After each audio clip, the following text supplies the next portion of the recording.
Vă salut, dragi prieteni! Bine v-am regăsit la un nou videoclip. Astăzi nu este despre ceea ce fac eu de obicei, și anume ciuperci, natură, pomi. Astăzi vă voi prezenta o tradiție românească, o tradiție din sud-estul Europei, și anume pregătirea mielului de Paște. În următoarea parte a videoclipului o să vă prezint și o rețetă tradițională, și anume stufatul de miel. Asta fiind spuse, vizionare plăcută!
gata, dragi prieteni, am tranșat mieluțul.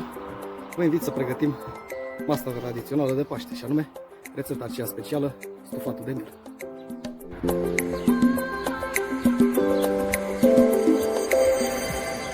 Haideți să vă spun și ceva despre rețeta aceasta tradițională, și anume stufatul de miel, cum se pregătește. În momentul în care tranșăm mielul, vom folosi părțile cărnoase, și anume pulpele și mușchiulețul, și totodată o parte din organele care nu le-am folosit la drog. Acestea se vor așeza într-un recipient mai mare. Vom adăuga în jur de 100-150 de ml de ulei. Vom așeza carnea efectiv în acel recipient și o lăsăm la foc iute timp de 45 de minute. În acest interval vom adăuga din când în când, cam la 10 minute, în jur de 100 de ml de apă în acel recipient, astfel încât carnea să aibă umiditatea respectivă și să se înăbușe. După 45 de minute, când observăm că aceste bucăți de carne au luat o culoare arămie, o crustă, ca și cum ați văzut că prăjiți o bucățică de carne, vom adăuga verdețuri, bineînțeles, și anume ceapă verde, usturoi verde, mărat și pătrunjel. O mai lăsăm un sfert de oră la foc domol și o acoperim astfel încât să se înăbușe.